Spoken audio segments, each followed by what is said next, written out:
La neige tombait comme des balles en cette nuit de décembre 1885, chaque flocon assez tranchant pour entailler une âme. Thomas Hale se tenait dans l'embrasure de sa porte, la lanterne tremblante dans sa main burinée, fixant la femme effondrée sur son perron. Clara Morgan, l'institutrice veuve qui hantait les rêves de tous les hommes respectables de Paradise Creek, gisait là tel un an déchu. Sa robe de laine sombre épousait des courbes que même l'hiver du Wyoming ne pouvait cacher. Derrière lui, la cabane vide l'attendait. Devant, 3 jours de blizzard promettaient un isolement capable de ruiner une réputation ou de réveiller quelque chose qu'il tenait enfoui depuis 32 ans. Thomas avait fait une promesse sacrée à sa mère mourante, se préserver pour une femme digne de son âme. Mais lorsque les yeux bruns de Clara s'ouvrirent et rencontrèrent les siens, emplis d'une détresse qui faisait écho au vent hurlant, ce serment lui sembla des chaînes serrées autour du cœur. Le rancher vierge affrontait son heure de vérité. L'honneur le protégerait-il, ou allait-il enfin le briser? Car toutes les chaînes ne sont pas de fer. Certaines sont forgées d'amour, de devoir et des dernières paroles de la seule femme qu'il ait vraiment connue. Thomas Hale l'avait appris à 17 ans, agenouillé près du lit de mort de sa mère dans leur minuscule cabane aux abords de Laramie. Sarah Hale, couturière, infirmière et père de substitution depuis que son mari avait reçu une flèche au cœur, avait expiré en lui arrachant une promesse. « Thomas, garde-toi pour la bonne, pas comme ton père courant les saloons et les filles peintes. Attends l'amour. » Il avait juré. Un garçon de 17 ans ne refuse pas la dernière demande de sa mère. Mais les serments faits aux morts deviennent parfois des prisons pour les vivants. À 32 ans, Thomas mesurait 1,90 m, tout en muscles du Wyoming, des mains adoucies par le bétail, mais assez sûres pour loger 6 balles dans un dollar d'argent à 50 pas. Son domaine de 6 fois 40 acres n'était pas grand, mais un travail honnête qui l'occupait de l'aube au crépuscule, trop pour penser au poids de la solitude, pierre contre sa poitrine. Les gens de Paradise Creek le surnommaient dans son dos le rancher vierge. Il avait vu saluer poliment les filles du saloon, détourner le regard quand la veuve Morrison se penchait pour lui servir un café, fuir toute conversation qui glissait vers la chair. Ce qu'ils ignoraient, c'étaient les nuits passées les yeux fixés au plafond, se demandant si la promesse maternelle était protection ou châtiment. Clara Morgan connaissait la solitude. 3 ans depuis que la consommation avait emporté son mari, 3 ans à enseigner aux enfants des autres, tandis que son propre ventre restait vide, 3 ans de chuchotement la disant trop belle pour être digne de confiance. Seule à 45 ans, elle portait une beauté qui ne s'annonçait pas, mais se révélait lentement comme un lever de soleil sur les Rocheuses. Ses cheveux auburn striés d'argent, pareils à des fils de lune, étaient toujours relevés en un chignon parfait qui faisait rêver les hommes de les voir dénoués. Ses yeux bruns parlaient de livres lus à la chandelle et de rêves différés mais non éteints. Elle vivait dans une pièce unique derrière l'école, survivant du maigre salaire d'institutrice et de la distance prudente qu'elle maintenait face au commérage. Mais la distance ne compte plus lorsqu'un blizzard du Wyoming décide de réécrire votre histoire. Le 23 décembre 1885, le froid changeait le souffle en cristaux de glace et clouait les chevaux à l'écurie. Clara n'eut pas le choix. La petite Emma Patterson brûlait de fièvre sur le domaine familial à 8 miles de la ville, et le docteur Harrison était coincé à Cheyenne tant que les rails restaient bloqués. Elle avait chevauché avec des remèdes et un bouillon chaud, arrivant juste au moment où l'avant-garde de la tempête faisait chuter la température comme une pierre au fond d'un puits. Emma allait bien. La fièvre tomba avant midi. Mais le retour devint un cauchemar, un voile blanc et un vent hurlant comme les démons de l'enfer déchaînés. Sa jument Ginger lutta 6 miles contre les congères avant de poser mal le sabot dans un ravin caché. Le craquement de l'os résonna comme un coup de feu et Clara sut, le cœur serré, qu'elle continuerait à pied. 3 miles à parcourir, la nuit tombant comme un rideau. Les 2 heures suivantes furent un duel entre sa volonté de vivre et la détermination du Wyoming à réclamer une autre victime.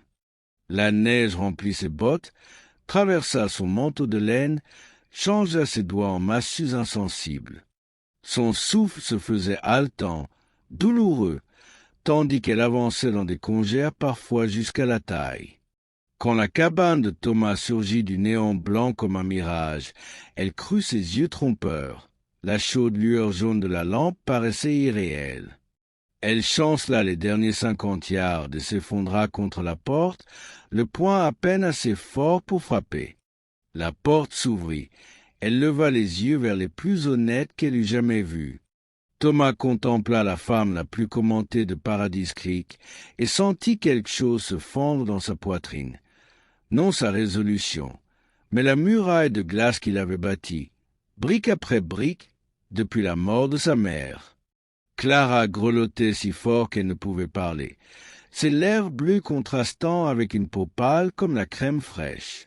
Des cristaux de neige s'accrochaient à ses cils tels de minuscules diamants, et sa robe, cette robe d'institutrice si convenable, était plaquée sur chaque courbe de son corps avec une franchise implacable. « S'il vous plaît » parvint-elle à murmurer entre ses dents claquantes. Thomas n'hésita pas. Quels que soient les ragots de la ville, quelle que fût sa réputation, aucun homme doté d'une âme ne laisserait une femme gelée. Il la souleva dans ses bras, elle pesait à peine plus qu'un jeune veau, et la porta à l'intérieur. Le moment où la porte se referma derrière eux, ils surent tous deux que leur vie venait de basculer pour toujours, car la tempête devait durer 3 jours entiers, 3 jours qui les enfermeraient dans un espace à peine plus grand qu'un box à cheval, avec pour seule barrière l'honneur, la solitude et cette prise de conscience croissante que parfois le salut porte le visage de la tentation. Il y a quelque chose dans une tempête de neige qui dépouille les âmes de tout artifice, peut-être la manière dont la civilisation disparaît sous un silence blanc, peut-être la façon dont un feu devient soudain la chose la plus précieuse du monde, ou peut-être simplement parce qu'au bord de la mort on cesse de se soucier de ce qui est convenable. La cabane de Thomas, bâtie pour un homme seul, n'offrait qu'une pièce unique avec une cheminée de pierre, un lit étroit contre le mur du fond et une table à peine assez large pour 2 assiettes. Il suspendit le manteau trompé de Clara près du feu et lui apporta des vêtements secs, une de ses chemises de flanelle qui lui tombait aux genoux, des chaussettes de laine montant jusqu'aux cuisses. « Tournez-vous » dit-elle d'une voix déjà plus ferme, la chaleur revenant dans son corps, et il obéit, fixant la paroi de bois brut tandis que le tissu bruissait derrière lui, mais son imagination, longtemps assoupie, s'embrasa soudain. Il voyait presque ses doigts défaire les boutons de sa robe, imaginait l'étoffe humide, glissant le long d'une peau d'ivoire. « Vous pouvez regarder maintenant. » Lorsqu'il se retourna, son souffle se coupa. Clara se tenait près du feu, transformée, la chemise trop large ne dissimulant ni le gale de sa poitrine ni la courbe de ses hanches, ses cheveux dénoués pendant en vagues humides sur ses épaules, et dans ses yeux brûlait une lueur de femme mûre, une faim silencieuse. « Merci » dit-elle simplement. Ils partageaient en silence son maigre souper, seul le craquement du bois et le vent hurlant autour de la cabane leur tenant compagnie, mais le silence entre un homme et une femme peut être plus dangereux que les mots. Il laisse place au regard qui s'attarde, à une chaleur qui grandit. « Toute la ville parle de vous », finit par dire Clara en reposant sa tasse de café. Thomas sentit ses joues se colorer. « Je le suppose bien. Il vous appelle le rancher vierge. » Les mots flottèrent comme de la fumée. Thomas baissa les yeux vers son café, la mâchoire serrée. Ce que les gens disent ne les regarde pas. Clara se pencha, ses yeux bruns reflétant la lueur du feu. Est-ce vrai? Il aurait pu mentir, aurait dû, mais quelque chose dans la tempête, dans sa présence, dans ce regard dépourvu de moquerie ou de jugement, ouvrit une porte qu'il gardait close depuis des années. « J'ai fait une promesse à ma mère avant sa mort, répondit-il doucement. Je lui ai juré d'attendre la bonne femme. Ça me paraissait la chose décente. Clara resta silencieuse un long moment, puis murmura. 32 ans et vous avez tenu ce serment chaque jour. Elle tendit la main, ses doigts recouvrant les siens, et ce simple contact brûla comme un éclair. Cela fait de vous l'homme le plus honorable du Wyoming ou le plus insensé. Thomas leva les yeux, croisa son regard et sentit son cœur battre contre ses côtes comme un animal sauvage cherchant à s'échapper. Peut-être les deux, dit-il. Dehors, la tempête continuait de rugir, mais à l'intérieur, une autre commençait à naître. Le deuxième jour n'apporta aucun répit au blizzard, mais il amena Ned Carver des ennuis. Thomas fendait du bois derrière la cabane quand il entendit des chevaux approcher dans la neige, 3 silhouettes avançant avec détermination malgré les conditions. Même à travers le rideau blanc, il reconnut le grand rouan de Ned Carver, propriétaire du saloon Lucky Dollar et de tout le vice qui l'accompagnait, un homme de 45 ans épaissi par l'âge et aigri, surtout lorsqu'il s'agissait de Clara Morgan qu'il courtisait depuis 6 mois avec l'obstination d'un parasite. Fleurs, invitations, promesses qui faisaient frissonner Clara de dégoût. « Hey !» Sa voix déchira la tempête comme une lame rouillée. « Tu as quelque chose qui m'appartient. » Thomas contourna la cabane, la Winchester en main mais encore abaissée. Ned, flanqué de Jake Morrison et Pet Hendricks, ces hommes de main payés en whisky, fixaient la porte avec colère. « Je ne crois pas avoir quoi que ce soit qui t'appartienne. Carver. » Le visage de Ned était rouge de froid et de rage. La maîtresse d'école, on a trouvé son cheval mort dans le ravin. On a suivi ses traces jusqu'ici. Elle a disparu depuis hier. Tout le monde s'inquiète. À travers la fenêtre, Thomas aperçut Clara, toujours vêtue de sa chemise, ses cheveux libres sur ses épaules, vision intime et fragile qui fit naître en lui une fureur possessive inattendue. Elle a trouvé refuge dans la tempête, dit-il calmement, rien de mal à un peu de charité chrétienne. Le rire de Ned fut amer. Charité chrétienne, mon œil. Le rancher vierge a enfin trouvé une femme, et inusée en plus. L'insulte claqua comme un fouet. Thomas sentit quelque chose basculer en lui, non pas la promesse faite à sa mère, mais une colère sombre, instinctive, celle d'un homme qui protège et qui lui appartient. Tu ferais mieux de t'excuser, Carver. Sinon quoi? Cracha Ned en laissant tomber un jet de tabac qui grésilla dans la neige. Tu vas me descendre pour une veuve fatiguée? Je te rends service, garçon, en te laissant une femme qui sait s'y prendre. Thomas arma la Winchester, le claquement du levier résonnant comme un tonnerre dans l'air glacé. Excuse-toi. Maintenant. Un silence lourd s'abattit, seulement troublé par le vent dans les pins. Puis la main de Ned se baissa vers son revolver et le monde éclata en mouvement. Le premier tir de Thomas atteignit Pet Hendricks à l'épaule, le projetant hors de sa selle. Le second brisa la main de Jake Morrison avant qu'il ne dégaine, et quand Ned sortit à moitié son arme, Thomas fit voler la couronne de son chapeau d'une balle si proche qu'elle effleura ses cheveux.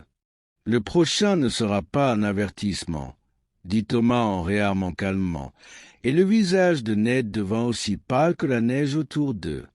Il s'était attendu à ce que le rancher vierge recule, s'excuse, cède comme toujours. Mais il avait trouvé devant lui quelque chose de plus dur que l'hiver du Wyoming. Un homme poussé au-delà de sa limite. « Ce n'est pas fini », gronda Ned en reculant déjà son cheval. « Si, c'est fini », répondit Thomas d'une voix tranchante. Tandis que les 3 silhouettes disparaissaient dans la tempête, Thomas sentit qu'un changement profond s'était opéré. Le garçon qui avait juré à sa mère mourante venait de laisser place à un homme prêt à se battre pour ce qui compte. Clara se tenait près de la fenêtre quand il rentra, le visage encore marqué par la tension de l'affrontement. Elle avait tout vu, Le rancher d'où s'était mué en protecteur redoutable en un battement de cœur. « Tu aurais pu y laisser la vie, » murmura-t-elle. « Certaines choses valent le risque, » répondit-il simplement.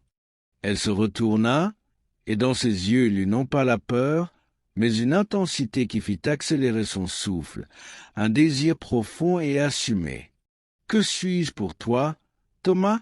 demanda-t-elle, la voix basse, comme un pont qu'aucun des deux n'avait encore osé franchir. Thomas posa la carabine, ses mains tremblant légèrement alors que l'adrénaline retombait, remplacée par une émotion plus troublante. « Tout, » dit-il.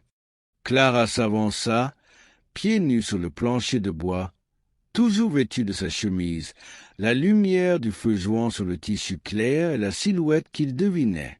« Et la promesse faite à ta mère ?» chuchota-t-elle en s'arrêtant tout près. « Et si la femme qu'il fallait attendre n'était pas celle que tu avais imaginée ?» Thomas effleura doucement sa joue de ses doigts calleux. « Et si elle était là depuis toujours, et que je n'ai simplement pas su la voir ?» Elle ferma les yeux à ce contact. « Je ne suis plus une jeune fille.